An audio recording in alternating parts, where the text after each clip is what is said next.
Milo,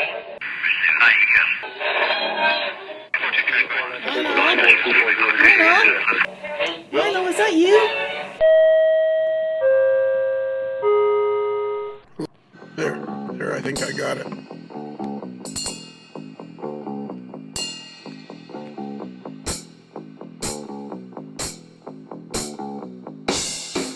All right, it's a podcast time. It's Monday morning. You're driving to work and you're listening to A Modeler's Life. It's May 14th, 2018, and you are listening to A Modeler's Life on your drive time. It's drive time radio with all your favorite characters. We got Chris Atkins in Argyle, Texas, home of the Fighting Sox. How's it going? We got Bruce Wilson, the mail boy. That's me. Say hi, Bruce. Hi, Bruce. Attaboy. We have Shane Mason, the young gun from the Missouri side of Kansas City. Lives in a nice little cul-de-sac. Say hi, Shane. Hey there, hi there, hi there, hi there, hi there, hi there, hi there. And we have Bruce Kelly from Medford, Oregon. He's a super fan number one, and he is president of every model railroad club within 100 miles of Medford. Is that everybody? I think that's everybody, isn't it? I think that is everybody. So, guys, we're going to be... That's home of Harry and David, isn't it? What's that? Yes, it is. Okay. What was that? He said that's the home of Harry and David, or 1-800-Flowers now. Oh, yeah, that's right. We talked about that before, didn't we? Yeah. Okay, guys, so the reason we're having this meeting, this Monday morning drive time meeting, is because we have a fella on the line, on the phone. We're using the phone today because Kevin Moore, who lives, you live in Pittsburgh now, or you live just outside of Pittsburgh, Kevin? Still living in Pittsburgh. Still living in Pittsburgh because because you think Pittsburgh's a cultural center, right? Yes, absolutely. Yeah, that's what I remember from Pittsburgh, before. That was Go ahead. I remember that from before. You lived in, where did you live before? Clarion, Pennsylvania. Clarion, Pennsylvania, because that's where your dental practice is. That's correct. And Still is. And you're close personal friends with Dr. Wade Mullahan from Rhode Island. No, close friends for Eric Hansman. Oh, yeah, that's right. You know Eric Hansman. Okay. Grew up with Eric. Right. So anyways, you own a rail car, a private rail car. Yeah, I own. It's called the Berlin. It's a executive sleeper, fully Amtrak certified, and where the topic here is there is an opportunity for bringing the Berlin to Kansas City for the NMRA National Convention. So I'm sort of taking the pulse of the Modeler's Life podcast group to see whether there's sufficient interest in bringing the car in to have it in for display and actually stay on the car during the convention. And how many people can the car hold? Depends how far you want to cram everybody in. But no, seriously, there are 14 beds. It's designed for 14 beds. But there is sufficient room if you need extra, to bring sleeping bags or air mattresses. So you could do a little bit more than that. But the car is currently designed for 14 beds. Yeah, I'd have to have my own private room. That's the only problem. Okay. Like I won't sleep in the same room with any of these guys. And when Lionel says room, he really means car. He'd like to have his own private car. Yeah, I would like to have my own private car. And the rest of us would like it to be on a different track, maybe in a different yard in a different city. So. On a different train. You snore that loud, right? No, I just don't get along with people. Okay. I'm very difficult. I'm very demanding of my... Surprisingly, we were all still on this call. Yeah, exactly. So, the car is currently in Huntington, West Virginia, right? Yes, it is. Happens to be one of the cars that is currently stranded by the new Amtrak policy that does not allow private passenger cars to be switched on and off Amtrak routes. there's a new policy that CEO Anderson put forth March 28th that did several things that really severely impacted the private car world and the historic rail world. The first effect of the decree was to eliminate all special and charter trains. So these are, let's just say if a sports team wanted to rent a train to go from, say, New York to Boston, well, that can't be done. Political candidates looking for a whistle-stop tour, that can't be done.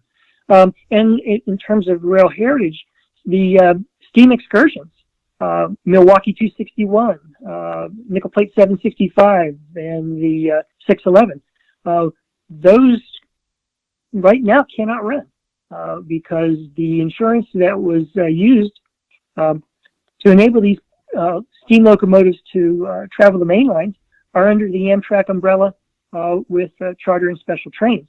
With the elimination of those departments, they're grounded. The other part of the decree that severely impacted the private car world is they know that you can only get private cars on and off at terminal stations or intermediate stations that have 30 minutes or more of dwell time. Huntington, West Virginia, where my car was parked, is only scheduled for approximately, I think it's 13 or 14 minutes of dwell time. So it no longer qualifies as an Amtrak place where you can switch off and on. I submitted a movement request the very day that the decree came out, but was denied movement out.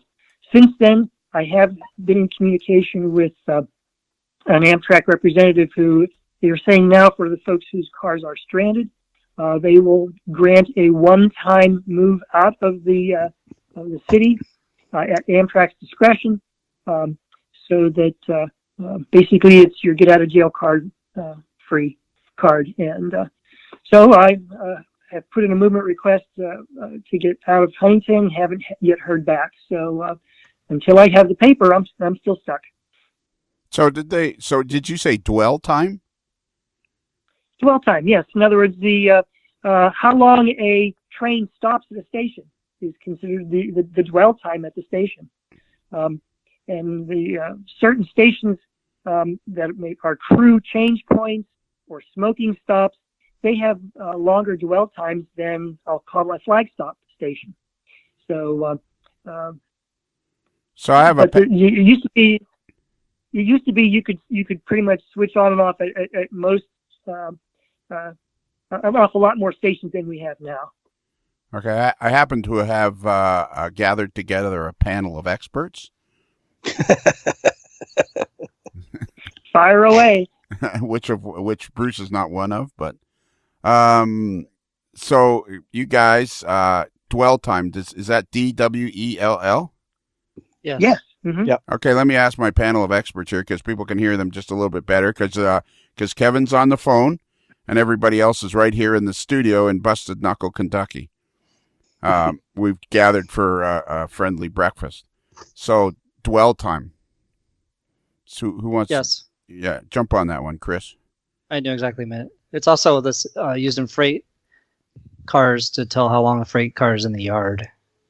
And what's the word? Where's the word dwell? What's the Oh, origin of that? I could explain it, but I don't know if people want to dwell on it.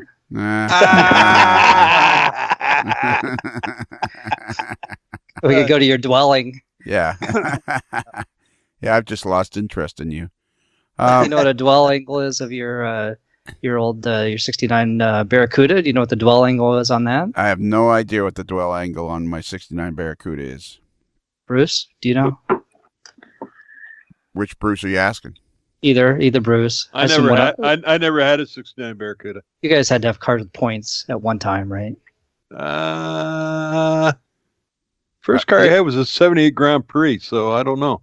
Yeah, my first car. Really? My first car was a Volkswagen Bug. It's 1966, 62. So that car had points. Okay. So, Mm-hmm. Can you just give us the simple answer? 12 Well- time for passengers is the amount of time the passenger train is in the station. Yes, I exactly. understand that, but I'm wondering what the origin of the word dwell is. Well, you can probably Google it. Yeah, Like a it's as dwelling. Formal is live in or at a specific place. Okay. Yeah, like That's your the dwelling. formal. And then think, speak, or write at length about something. Yeah, well, maybe they should say, well, we're stopping at this station. Yeah. Welcome to Monday Morning English with Lionel. Yeah. This sounds like something you would know, Shane. Dwell? Yeah. I just know that number 3 and number 4 dwell for about an hour in Kansas City, so you have about that amount of time Yeah. to get down there and shoot whatever's on it. Okay. There you go. The Texas. Yeah, now Kansas City is a station stop that has sufficient dwell time, which enables the car to be switched off and on there. In this case, it could be for the convention. Okay. So now how much is this going to cost the AML crew to rent this car? Well, I had worked up some numbers, and this would be for approximately 10 days, 8 days at Kansas City, and a day on either side to travel from Chicago to Kansas City, and then from Kansas City back. Right? It comes down to it also is the parking, the fee for the steward that would have to accompany the car. Right. We're talking about $17,700, $17,700. Okay. So cheaper than It would be the cost for doing that. yeah. So Now, 17,700, which would be cheaper than getting a room at the NMRA hotel. Right. Yeah. But again, if you divide that number, let's just say you have 10 people. Right. Say, yeah, I'm in. Okay. Each person would pay approximately $1,770, and to enjoy the experience of private rail travel from Chicago to Kansas City, and all your days at the convention. Yeah. The car would be your hotel room. How long does it take I to get just from think Chicago that- to Kansas City? Train 3 to Southwest Chief departs Chicago at 3 p.m. and arrives in Kansas City about 10 after 10. So about 7 Okay. hours Okay. on the rails. So that's, I did check on Google Maps, and the convention hotel is 0.1 miles or a 3-minute walk from Kansas City Union Station. So it's about as close as you can get. wow. That'd be kind of cool. And also for that $1,700, you get to spend some quality time in close quarters with none other than yours truly. Absolutely, assuming you're going to be there. Yeah. Does that sound like fun to you, Bruce, Kelly? Oh, I got my wife going, so I'm screwed, So it doesn't. Well, you could do private rooms. Yeah. Yeah. But I don't know if One she for would. you. I don't think she could handle it, though. Oh, okay. Yeah, she may need the hotel, even though each of our rooms has its own private shower and toilet and sink. So you don't have to go to the end of the hallway to shower like you do on some traditional sleepers. So how many rooms are on the car exactly? I know we've talked to you There- before. There's 6 rooms that are there. Each of the rooms will hold 2 people, or is designed for 2 people. But one room, a little larger, will be able to accommodate 4 passengers. So really, for the opportunity to be on the AML car, really, it'd be like being Sure. with model railroad celebrities, wouldn't it, guys? Oh, I'd say so. Well, it's certainly, let's just face it, we all love trains. Yeah. And this is an experience that is very unique. It's tons of fun. You can relive history. And to be perfectly honest, with some of the changes that may be coming down the road, we may not be able to enjoy an experience like this for very long. We're a little concerned. Actually, we're quite concerned about the future status of Amtrak as we know it. So Kevin, this policy it's written in stone, or is it going to be challenged by the association? Well, right now, the association is starting to gather information. I just received a letter. I'm a member of the Private Car Association, we received a letter from President Donnelly at about 5:30 today, explaining some of the recent happenings, with this whole situation.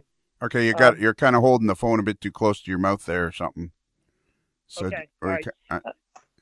Is this any better? Yeah. Okay. Our board has approved retaining a prominent law firm with regulatory and railroad antitrust experience to explore potential remedies to our situation. He wants to stress this does not mean that they're filing suit against Amtrak. We're just looking to see what our legal options are. So that's the first thing. Okay. Second part of his letter was he said a little over 2 weeks ago, I sent a letter, in that case was President Donnelly, sent a letter to Amtrak CEO Richard Anderson requesting a meeting. I have not yet heard a response. Okay. So the policy has been unilateral. The communication with CEO Anderson has been, I would say, close to non-existent. Our board is in communication with lower-level Amtrak officials, but communication is not optimal at this time.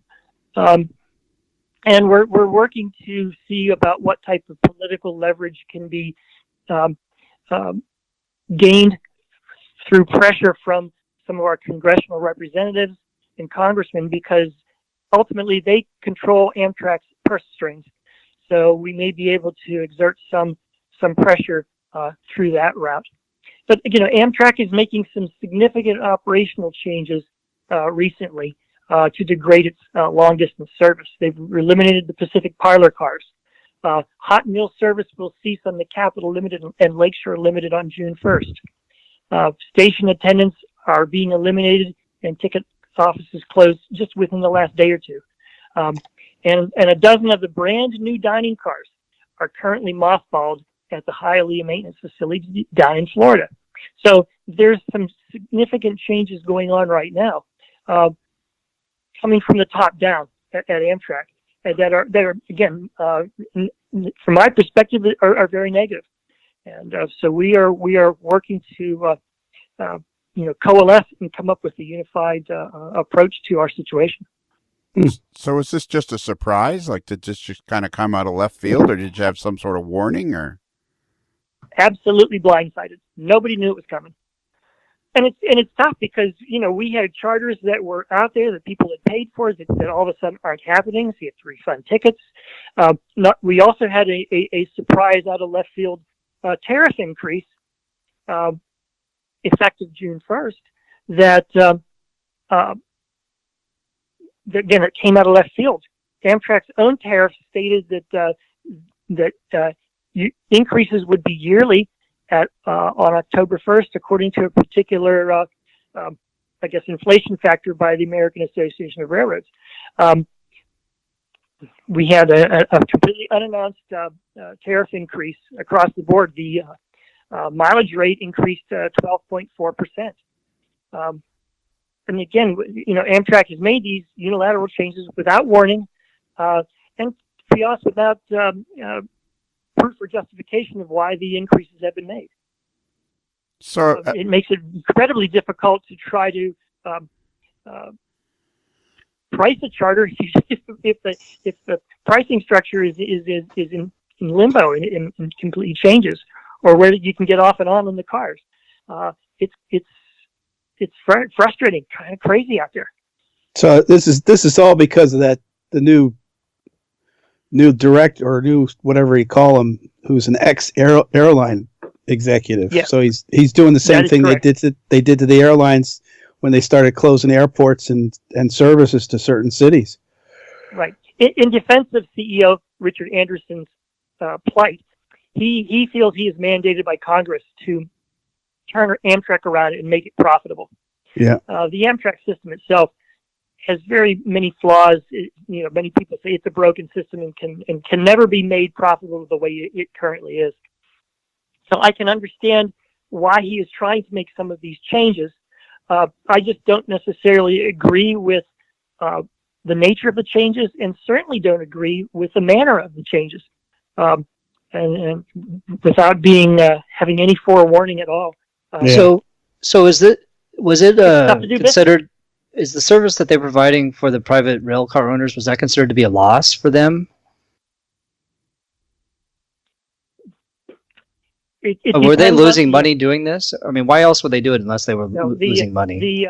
They are estimates that the private car operations will bring approximately $10 million into the Amtrak coffers.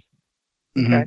So Amtrak this will be $10 million less that they'll have it to make money now, or how what is their justification for this? What are they saying is the reason they're doing this? Maybe that's a better question. Their reason that they're saying for it, and I'm paraphrasing the March 28th advisory, is that we slowed down their trains too much, like putting on and off. We're a cause of significant delay, and that the work involved for putting us on and off is not worth the money that we bring in. And that they're working, Amtrak has, Amtrak has a lot of problems. Their fleet is aging, the locomotives break down, cars aren't getting, repaired. They go out when not being completely repaired. I think CEO Anderson is trying to rein everything in, shrink it down to where he can make it start working better. I think that's what he's doing, but he's also in the process is, cutting us out of a business that has been there historically since even before Amtrak was created, the use of private cars, and I just don't feel that we are being treated well. I feel there's also an unannounced trend towards, and this was reiterated in a California high-speed rail conference a week or two ago that Anderson spoke. He's very focused on emphasizing the corridors of 750 miles or less. He's big on supporting the Northeast Corridor, the areas around Chicago and out in California, but not particularly wanting to keep the long distance train network, which is why Amtrak was created in the first place. So I feel we're seeing the beginning of the end of the long distance trains. And one of the big trains that all the private cars went on was the New River Gorge. Right. That one was one of the ones that with special trains was canceled, but with significant pressure from West Virginia Representative Munchin, they were able to at least get Amtrak to say, yes, we want to work to try to keep the New River train going. The New River train is a fixture in the West Virginia tourism heritage culture. It's been there for 51 years. It brings millions and millions of tourist dollars into Huntington and Hinton, West Virginia, money that those areas sorely need. And the representatives there are really fighting to keep that going because it does benefit their state tremendously. So I think I actually have a good question, guys. I think you're going to be pretty excited by this one. So they're not allowing cars to be in Huntington. So how are they going to keep the New River Gorge train going if they're not allowed to keep any private cars there? Well, that has yet to be determined. They will probably, I'm just theorizing here. They will probably bring them in from either the, Washington, D.C. or Chicago area, bring them to Huntington specifically for the New River train, and then disperse them without having to park them in Huntington. Wow! But again, there's too many details that haven't yet been determined. Just because Amtrak has said that they want to do it doesn't mean that it's what product they will offer can be financially workable for the CP Huntington chapter. It may just be way too expensive for them to do. That train runs in the fall, does it not? Yeah, last 2 weekends in October. at the peak of the fall foliage through the New River Gorge. Gorgeous trip. Yeah, it is. And, It would be. mhm. I can well imagine. I mean, I've gone to the bottom of the New River Gorge where Highway 19 that connects from Beckley, West Virginia up to Interstate 79. You can get all the way to the bottom of the gorge by using the old road, which would be, Sure. it's spectacular. It would be an absolutely spectacular trip. I've never heard anything but positives about it. So did you say you had written a letter? Like, are you part of the group that's trying to Yes, we're working with our, U.S. Senator and Representative. We're gathering information. We're gathering our data sheets, assembling talking points, and making our voices heard. And we encourage everybody else who has an interest in rail travel to do the same. Okay, so we're all at a right. critical juncture. So the AML audience, I'm guessing, what are we guessing here, guys? Are probably a minimum right now listening to us on their drive time all across the world. Probably just in North America alone, we're probably talking, 50, 60,000 people maybe? Depending on the amount of downloads, yeah. Mm-hmm. Well, it's somewhere between 5, which is on the phone, and 50,000, somewhere in there. So how would anybody that's interested, that's listening to us right now, how would anybody that's interested, who would they contact, or who would they write to, or do you guys have a website that they can go to? Like, what's the easiest way for people to help you? Well, right now would be to contact, again, your U.S. Representative and U.S. Senator for your particular district would be the best to go to.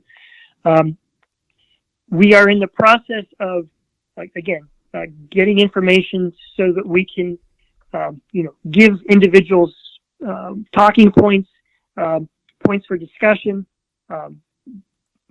accurate information to be able to justify our position.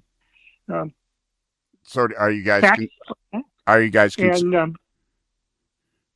sorry, I cut you off there. Are you guys considering creating a website or a web page or something so it's easy for people to get to one central location? That is, I believe, in order, but we're first trying to gather the information first, and then be able to disseminate it once we have collected a verifiable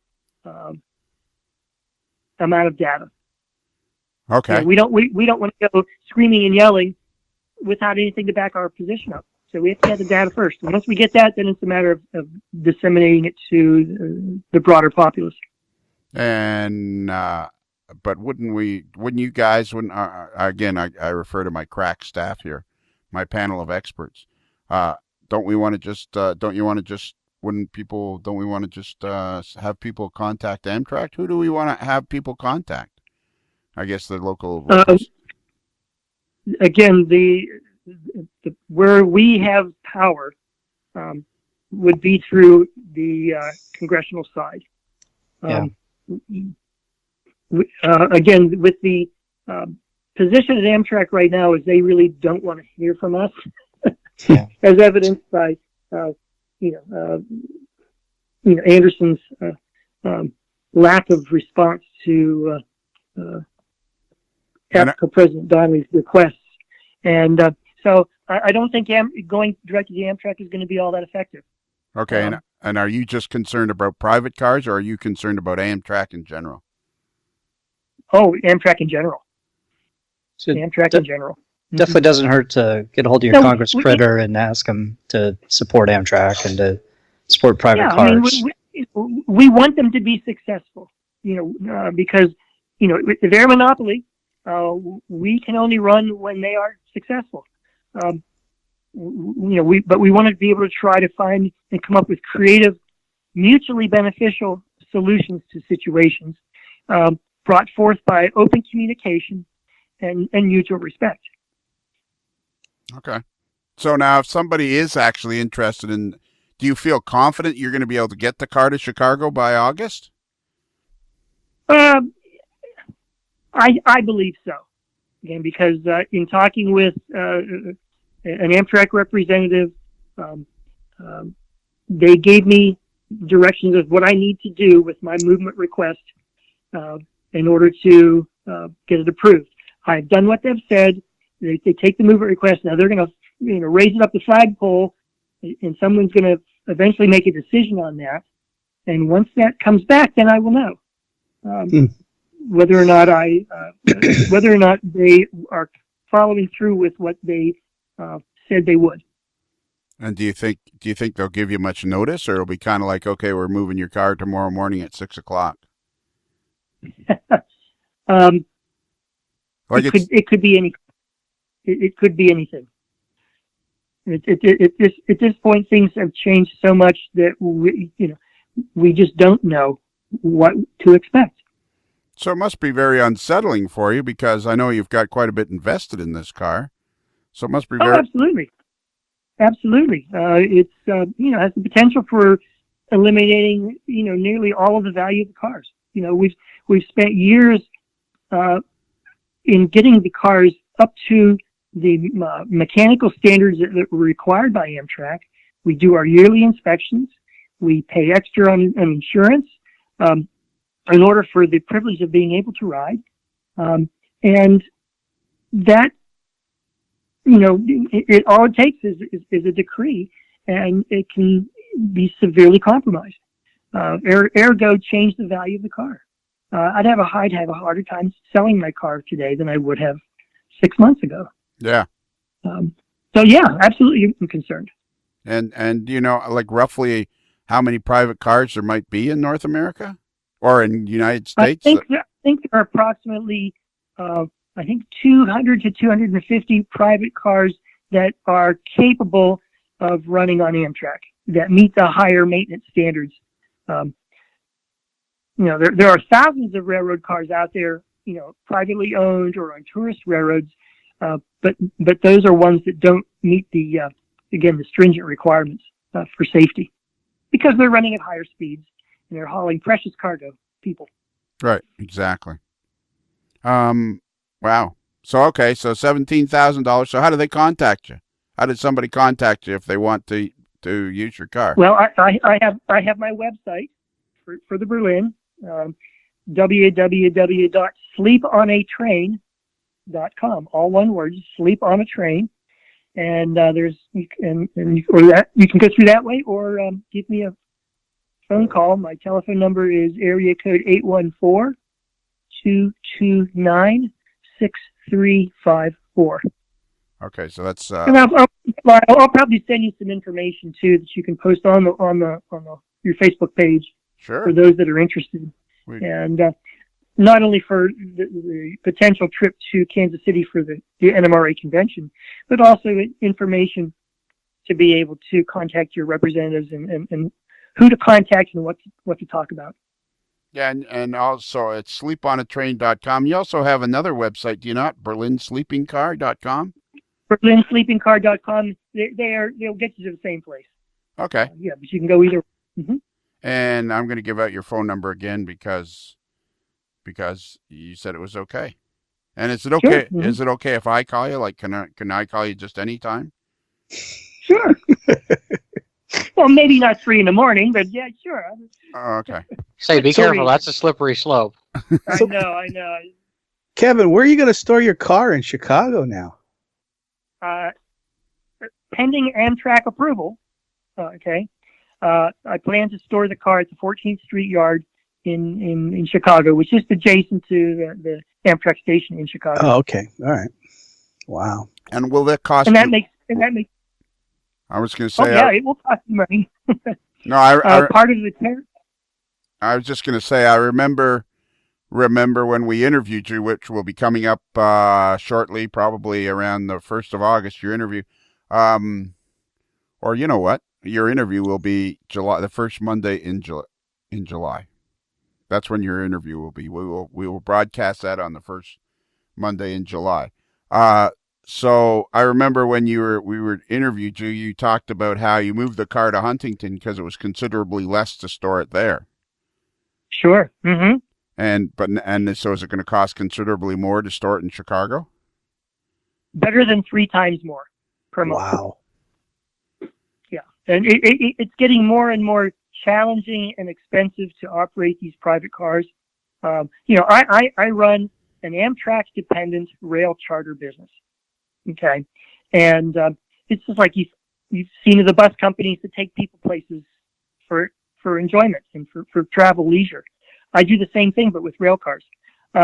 It's costing very much more to do business than it had been over the last 5 or 6 years. The tariff keeps increasing, and now the routes are decreasing. So it's becoming very much more restrictive with that. Travel in a car, is truly a great experience, not to be missed. But to be honest, our opportunities to do this are becoming less and less. I fell out. Basically, we'd go fewer places, and it costs us more. Right. I traveled by train from Detroit to Salt Lake City once, and on the way back I fell out of the shower. Well, our showers all have the grab bars. Okay. The track was so rough through Kansas. I think it was through Kansas or whatever, through that part of the whatever state we were going through. Yeah, it must have been Kansas because we went through Denver and then up north up to Salt Lake City. The track was so rough, and they were doing, whatever track speed was. I was getting flung about and went right out the shower. Mm-hmm. It was. Yep, I believe it. It was pretty. I highly recommend nobody try to envision that. It's be pretty unsettling. It's always a good idea to shower at a station stop. Ah, okay. I never thought of that. Do we have any other questions for this gentleman, fellas? Nope. I'm all set. No. I think I'm good. This is just a complete surprise to you. Oh yeah. And going to the NMRA National or Annual Convention is something. I'm a life member of NMRA, and it just seems to be a really good marriage of passions. I like to model, but I also model, 12 inches to the foot, and I enjoy sharing the car with folks. Yeah. And we'd love to have the opportunity to do that. But again, we just need a certain number of people to do it. I can't do it myself. We need others to chip in and join along. Right. To make it happen. So it's roughly 10 people at a cost of $1,700 per person, which if you stay at the hotel about $1,770. I'd rather you round up to 18 and then be pleasantly surprised than 17. Okay. Then it goes up a little bit. Let's call make it 18. Let's make it 1807.42. Okay. And I'll just pocket the $37. Okay, that's your cut. Yeah. So all right. I've had him on commission the whole time. Yeah, exactly. So it's roughly $1,800 per person, but I think to stay in the hotel, it's like $170 a night. So 10 nights at the hotel. It's not a bad deal. 10 nights at the hotel is the same price as staying on the car. And yet you get to ride the car from Chicago to Kansas, stay on the rail car. You'll be 3 minutes from the hotel. So really, all in all, the price is pretty much the same as staying at the hotel for 10 nights. It's pretty reasonable. And you got the experience, I'm not selling transportation. You're selling an experience. Right. And it's something you'll be able to remember, something you'll enjoy. And, that's what it's all about. Well, let's get serious. How do you have any idea where somebody would park their car in Chicago?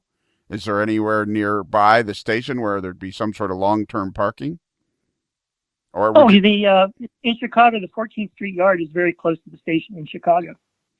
Now, in Kansas City, if you want to see where the cars would be parked in Kansas City, go to the NMRA magazine, the new May edition, go to page 18, and you'll see a photograph on top that shows the famous Western Auto Building in the background. And if you go to the very right-hand side of the photograph, you'll see a yellow passenger car. That's about where we'd be parked. Right. But I mean, like, supposing somebody wanted to, you're fortunate enough to get this organized, and so are you assuming most people would take Amtrak to Chicago, or would they drive their own automobiles to Chicago and park? Well, you could either fly in.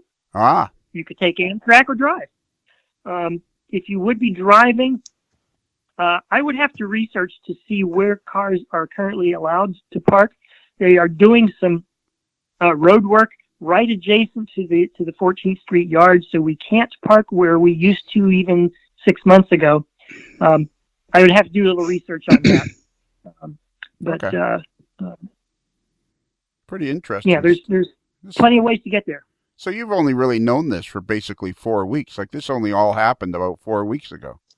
Oh, I know. Yeah, it's just, we have a whole new world here. So how did you we're find out? dealing with a new impact.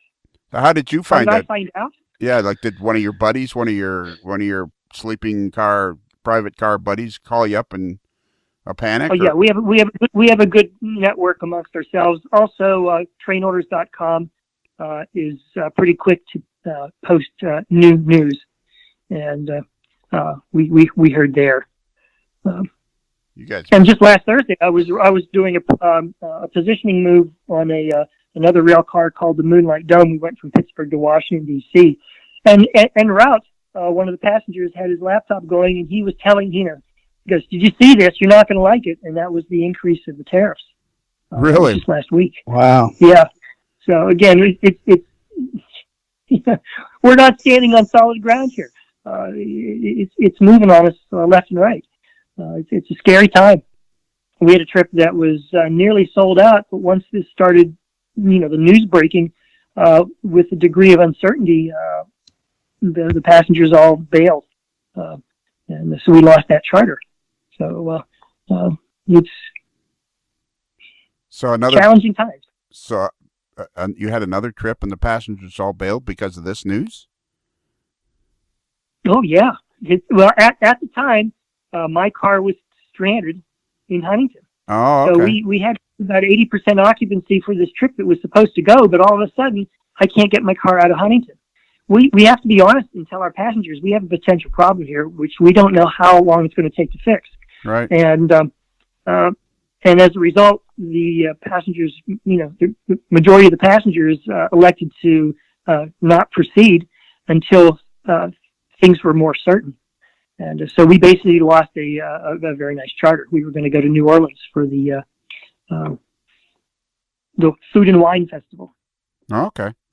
Like, was it just your car or a bunch of cars were going to New Orleans? No, it was my car and another car called the Deering, which is an office car. Okay. Wow. All right. Well, I don't know what to do other than we'll give out your phone number here. Let me give out your phone number again. And Kevin says call anytime, 24/7. All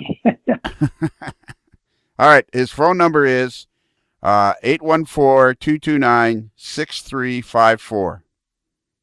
Got it. And, and give me a buzz. I'd love to do this trip. I think it'd be a lot of fun. yeah. And Let's make it happen. And you're fairly confident you'll get the car to Chicago by then? Oh yeah, I'm pretty sure. Yeah. Okay. And fortunately, we have a little bit of time for this. Right. And okay, and you can go to sleeponatrain.com or berlinsleepingcar.com and see and go to the website and you'll find out all about it. Okay, yeah, there's lots of good pictures on there of the interior of the car. It's all done in fancy Honduran mahogany. It had been one of the cars from the American Orient Express train of years ago. Right. Cool. Lots of pictures, lots of history. All right. Well, we'll see. Very good. Hopefully, somebody will. Thanks for calling, and hopefully it all works out. Now I'm all worried about Amtrak. Well, it's we have good reason to be. I wonder if they'll eliminate the auto train. Oh, well, we'll have to see, I guess. Mm-hmm. Okay. Well, thank you very much, Very Kevin. Good talking with you, Lionel, and the rest of the crew. Yes, sir. Appreciate the good questions. All right. Thanks. Are we still on the air? Or are we still? Yeah, we're still on the air. Can't you see the red light's still on the studio? Wow. Chris, try doing it with your eyes open. I have my back to the red light. Well, nobody's How'd you left. get them patched in? How did I get them patched in? Yeah. Well, I have a fairly, we have a fairly large technical, the staff, the technical guys, yeah.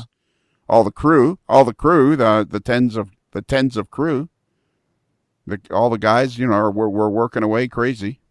Uh-huh. All the little minions. Yeah, all the AML staff, all the crew, the tech. What do you call the guys that are they're not the stars like you, Chris, but the other guys? Minions. No, Or no, behind the scene technical support. Yeah, support. yeah. The What are they little called? green The ones crew. instead of Producers. yellow. We got Yeah. the producers. Yeah, the crew. It's like on any movie, like on Star Trek. You know, they have all the grips and all those guys. It's you see every time we do a show, you see them all standing around and they laugh at your lame jokes and all that. Probably because you're just withholding check. Never mind. So Disregard that. had any of you guys heard anything about any of this? Mm-hmm. Yes. Yeah. Yep. So that's I it. actually have a friend who's really concerned with it right now because he's looking at buying a private car and basing out of La Plata, Missouri, which is the next station stop between Kansas City and Chicago. And he was trying to price out track or getting a section of track laid off the main line for him to put this car in the week before this all happened. Wow. Yeah. And now it doesn't look like he's going to get that car after all. Yeah. Well, and these cars are expensive. I know Kevin told us he had like $500,000 into this thing. Yeah. Well, Or even it's the worth it. cheapest of them aren't really cheap to say. Yeah. It's like buying a whole nother house on the rails. I mean, I don't even understand how he's going to get the car out of Huntington. One-time pass on it. Yeah. Yeah, but it doesn't. I wouldn't. It sounds like they might call him up at 3 on an afternoon and say, "Okay, we're hauling this out of here tomorrow." Like, what do they It put seems it? like as long as there wasn't people on it, you could haul it out as freight. That's what I'm saying. What do they put it on the back of a coal drag or something? Yeah. Technically, you can't. I know there was a Great Northern Superdome or whatever it was. We just went through on a BNSF freight tailing. The only reason I know that's because I had a buddy of mine who posted it because it was next to an explosive hazardous tank car in consist. It technically wasn't occupied, so it doesn't matter to them. They'll tow it regardless. But So I wonder what will happen to the auto train. Like he was saying that all long distance trains are going to try to be eliminated. Yeah, they've been trying to do this since 1971. So Yeah. It all depends on how loud your senator gets up there and says, we want a train in our state and all that stuff, so. Right. But, this Amtrak is pretty much a nonpartisan thing. So you have people, of course, in the Northeast that love Amtrak and everybody else wants to have Amtrak in their state. We used to have Kay Bailey Hutchinson here in Texas. She was huge, fan of Amtrak. And so she was very good for Texas for keeping Amtrak. And so it all just depends. So is Amtrak pretty much of a lost cause now? Like, I thought the auto train was pretty popular. I don't want to get political, but Well, you can get political. are the highways a lost cause? Because last time I checked, the highways run at a loss.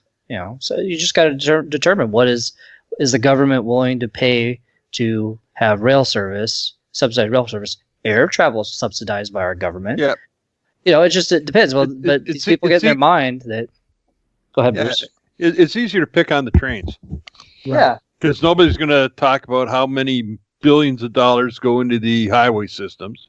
Right. Nobody's going to bitch and whine about how many billions of dollars go into airports, but trains. Oh, look at trains, but nobody takes a train anymore. Why we blah blah blah. And not many people do take the train, but when they do take it, it's pretty exciting. Like like there's an interview coming up the first Monday in June, a fellow named Adam Pinellas, and he works as a conductor on a California Zephyr, and he loves it. He loves it.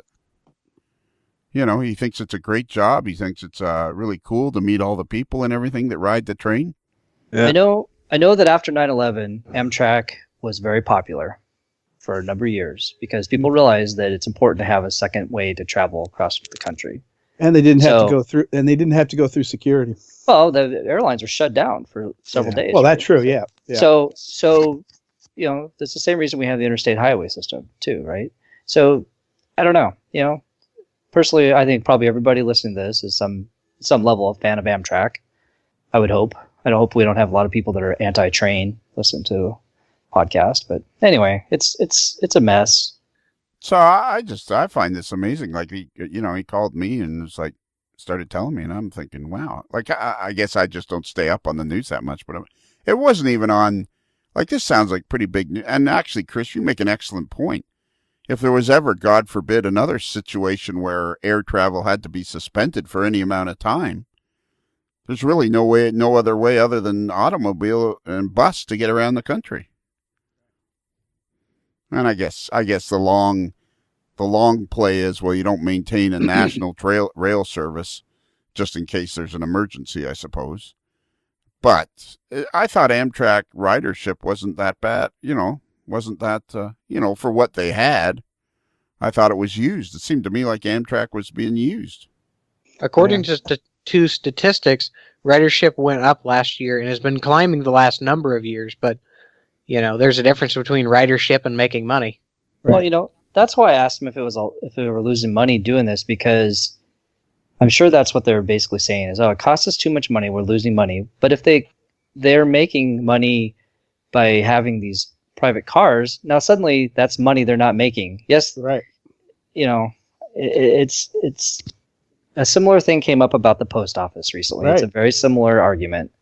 So, it's hard to discuss this without being political, but sometimes it does tend to get a little political. And interestingly enough, there seems to be people on both sides that are pro Amtrak and people on both sides that are anti Amtrak. And I think a lot of it has to do with whether your state is served by Amtrak or not. Yeah, well, he made the comment about that they cause significant delay to the trains, but does any long distance Amtrak train really run on time? Well, it seems to me they're always getting hit by the railroads are running on and delayed, and I can't see how maybe a 15-minute delay somewhere to put a car on and off in the long scheme of things isn't going to make any difference to that schedule. It's funny you say that because I'm sorry, whoever would go ahead. I was just going to say that Nick Ozarek interviewed that Roger Faring, whatever his name is, from the association. And he said that many times when they came in to pick the cars up, Amtrak was already late. Yeah. Sure. Yeah. And there were times when they made it up by, getting in close to on time. What were you going to say, Shane? Well, it's funny that he says that because that was my original thought. And when reading through all this, that's what I thought they were really gunning for, was that they were creating unnecessary delays, until there was a statistic posted about a year back that showed something to the effect of like 93% of most delays to Amtrak trains were host railroad. Yeah, it wasn't even added car or anything. That's right. Considering breakdowns, adding private car, all the little servicing stuff. Like, I want to say it was somewhere between 75 or 90 or something to that effect. I mean, more than majority of the time it was the host railroad. Right. Yep. So, and especially with, like he said, they're estimating that gives Amtrak $10 million a year on all kinds of moves like that. You know what I mean? It's just, that's what I thought at first too. But, like he said, how often is the train actually on time? I know Kansas City, it usually gets here roughly on time, but you're talking 2 trains out of the entire Amtrak system. And I think that's where they're starting to see, or that's where they're looking to eliminate cost, is that overtime on crews and trying to eliminate those delays. But, just like any of us who enjoy trains think about it, we think it's unnecessary and they're going out of their way to do it. But, like he said, it's just one of those things we're having to deal with right now just because of the way it is.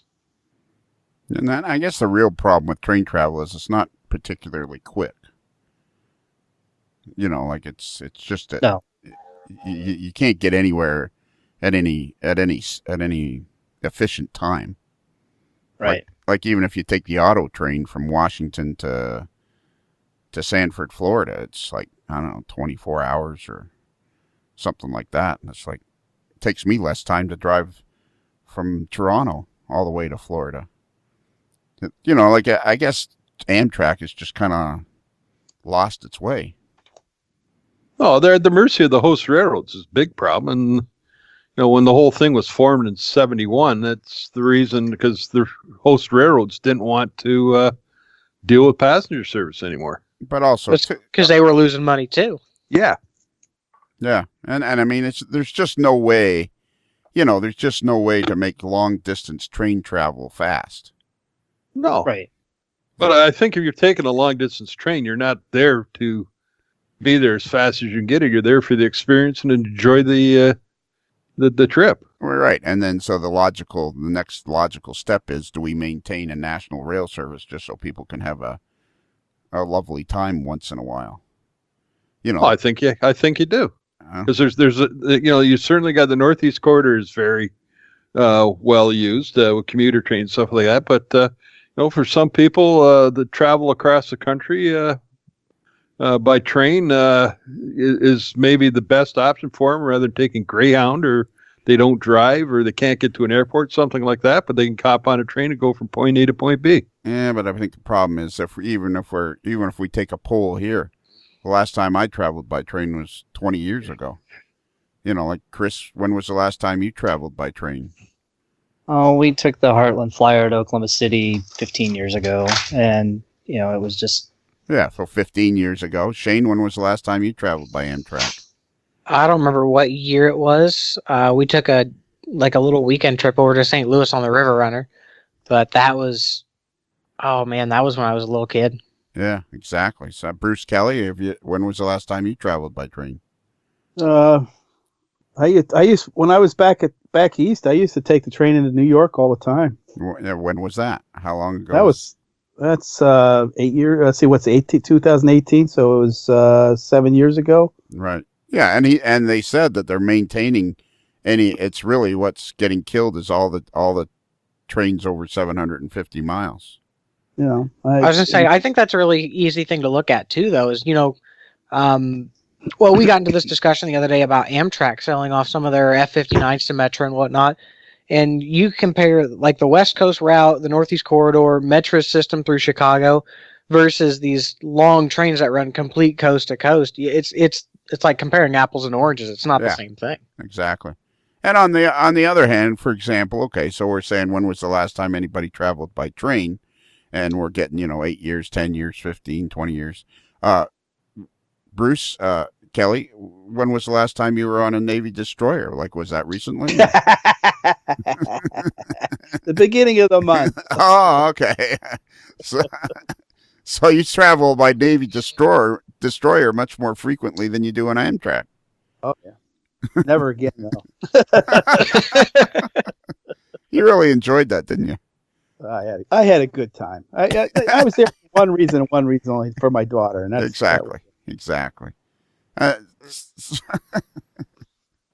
So what do you like, Bruce? What you I've seen, your picture. I've seen pictures of you running the live steam at your Medford Railroad Park.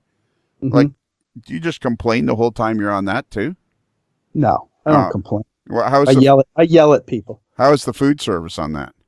Actually, the food service is really good. We've got a choice between the hamburger stand, which is the Historical Society. Right.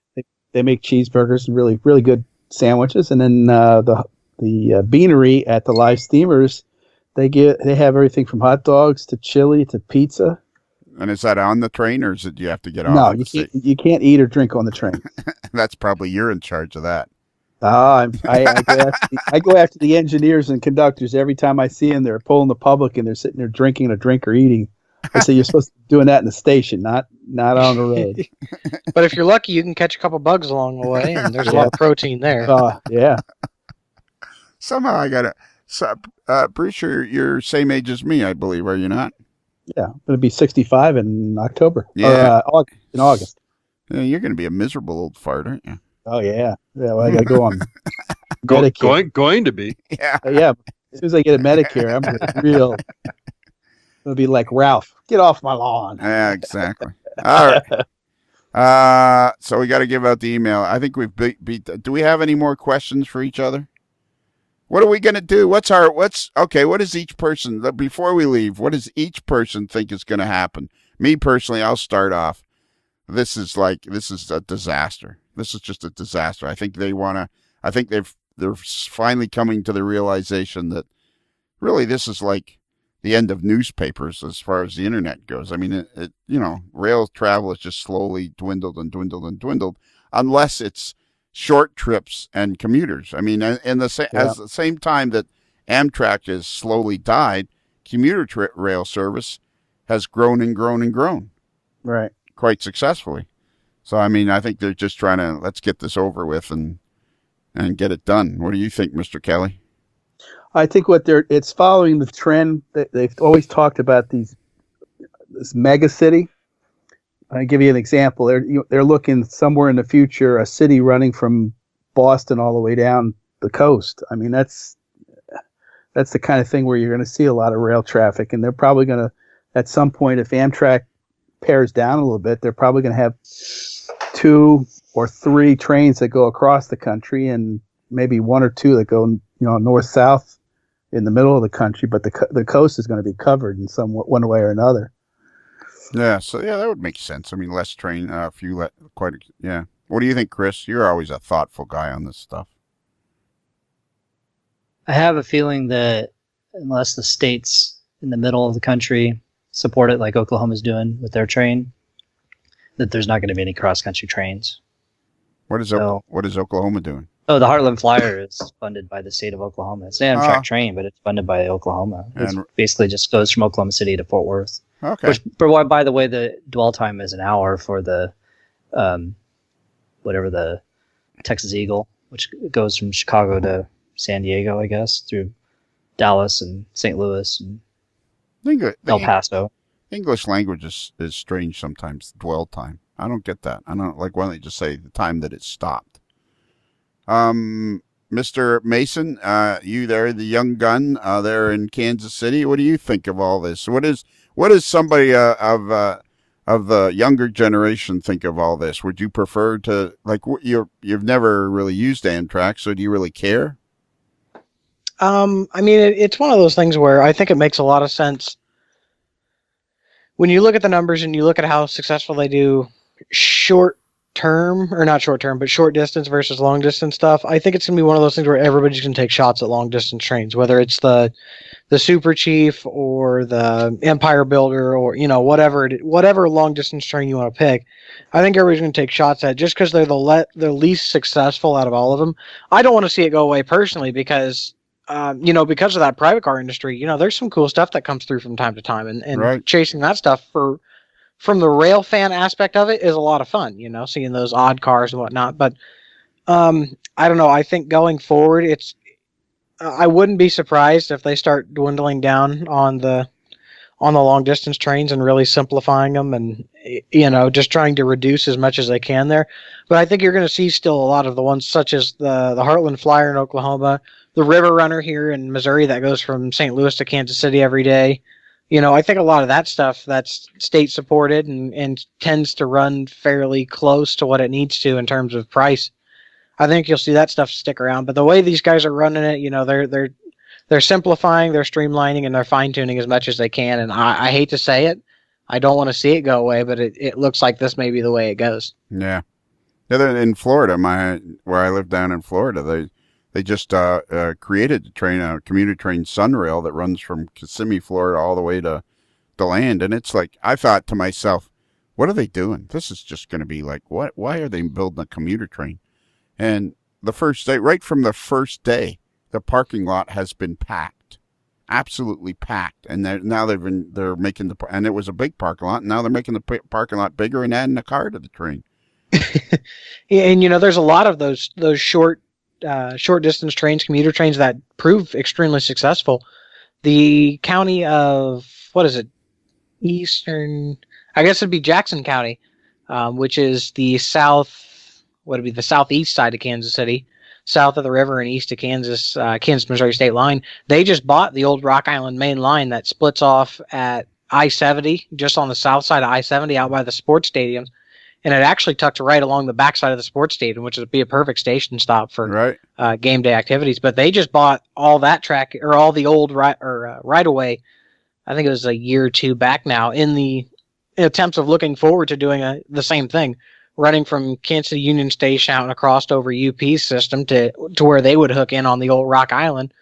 And then they'd be able to, pick up and rebuild the old Rock Island where it is and then go east, southeast from there, and they're talking about it being fairly successful if and when they do it. But, a lot of stuff like that seems really promising. You look at Metra. Metra's got a phenomenal operation.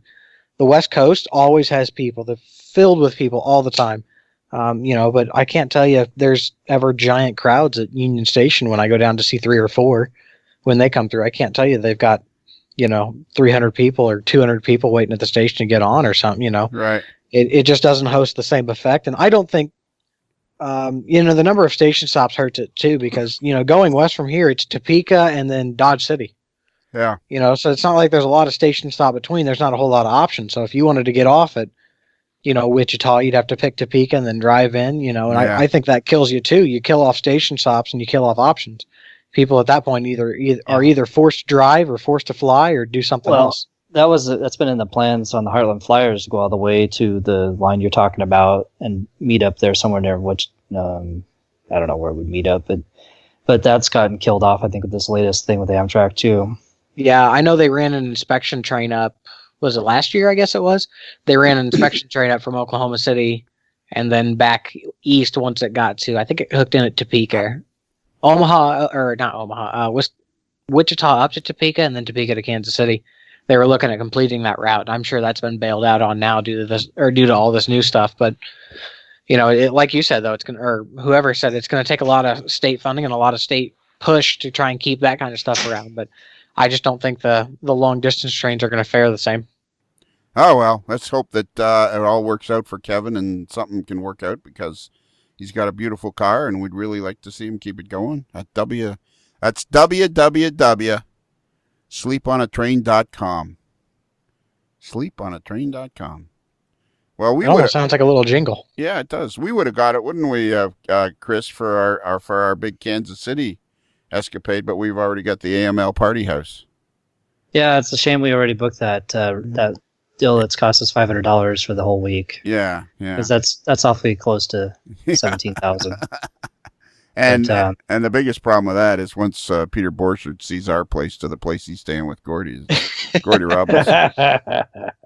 Although, it would be kind of cool to have that car because you guys would be right next to the terminal. I mean, you could literally sit at the window and watch trains go by on the terminal. That's true. And I know when that whole all the new rules went into effect, Kansas City actually gained a few cars in their parking lot, so to say. They've got a couple of the old tracks that are still in there. They use those display tracks now for like when 844 or something comes through. And before we just had 2 or 3 of them, and now I think there's 5 of them down there, 5 or 6 of them. And 2 or 3 of them, those people just live out of them. I mean, there's pretty much just RVs that you can't really drive down the road. Really? Eh? Cool. Okay, let's let the angry mailboy say something about rail travel. What do you think, Bruce? I think there's a future for it. It's unfortunately the wrong people are put in positions of power right now, and they're doing everything they can to damage whatever they get their hands on. Yeah, it's kind of like when rail travel, in the 50s, right? Remember, they used to just, they'd say they're not getting the ridership, and they just take cars off trains, and then fewer cars, fewer people, and yeah. Oh, look at that! Nobody's ran the train. Well, why? Well, because we cut it to an inconvenient time and made it impossible for people to get on. So, and it also doesn't stop in your town, so you're gonna have to drive 70 miles east to get onto it. Yeah, so you make it inconvenient enough for nobody to use, and oh, look at that, the ridership's gone down. Yeah, and I live 50, 60 miles north of Toronto, and eventually the commuter train came here, and it's very, very well received and very. Oh, it is too. Yeah, but again, it's a short distance. That's what Amtrak's going for. It's a shorter distance. It's the long distance train that's killing them. But you would think that the going crazy. You would think singling out private rail cars. It seems kind of like the Grinch stole Christmas. Oh yeah, here's $10 million we're getting revenue. What do we do? Oh, let's cut it. Yeah. Yeah, well, it's. And what you can cut this other now, but I think it's the position of the current administration in the U.S. that they're putting totally incompetent people in charge of everything they can, and are just set about to destroy pretty much everything. Do you know of? Okay, well, speaking of the U.S., do you know of in the Canadian government? Is there any competent people, or could you? No, very few. So really, what's actually happening is the United States of America is copying the Canadian. No, it's what's happening. Take the EPA, for example. You put an oil guy in there who's total anti-everything and set about totally dismantling everything the EPA stands for, including telling their research scientists they can't do any research on the environment. It's bullshit like that. There are so many incompetent people that he has placed in charge of departments down there. He's just destroying everything. That's our angry mailboy. Bruce the angry mailboy. It's a whole new character. It's Bruce the angry mailboy. It's because of the darkness, I think. 3 years. Well, if you could put them in the basement with a mailroom, I don't think we have Exactly. this issue. But... Exactly. 3 years in a dark basement will do this to a damp, dark basement. All right. Mr. Kelly, can you give out the email address? Sure. If you want to reach us by the wonders of email, our email address is modelerslife@gmail.com. That's modelers with one L like railroad, not two L's like Kelly. Exactly. That's But beautiful. don't send it long distance or we'll cut your private email off. Yeah. The only problem is that it's not a modeler's life, it's just modeler's life. All right. I said I have it gets stuck in there. I couldn't get it out. Yeah. Need The toothpick? modeler's I got life. some over here if you Pick need two. Yeah, all right. Modeler's Pick two. life. Yeah, I'll try it. You know what? I'll try it. We've only been doing it for 3 years, so. Yeah. 3.5. It's modelerslife@gmail.com. That's modelers with one L like railroad, not two L's like Lionel. I think I'd love to something a little more snappy now. All right, and we have our Patreon. We have our website. If you go there, amodelerslife.com. And if you go to that website, you'll find a link to Facebook. You'll find a link to Patreon. And Patreon is $5 a month. If you just can't get enough of us rambling on and on and on, you can go to Patreon and get an extra 2 podcasts every single week, featuring all your favorite characters. And I think that's about it. I think we can close this puppy up. We need some sort of railroady exit. What do they say? All aboard? What do you say when you get off? Watch Get the your hell off my train. Watch your step. Yeah. Mind the gap. Mind the gap.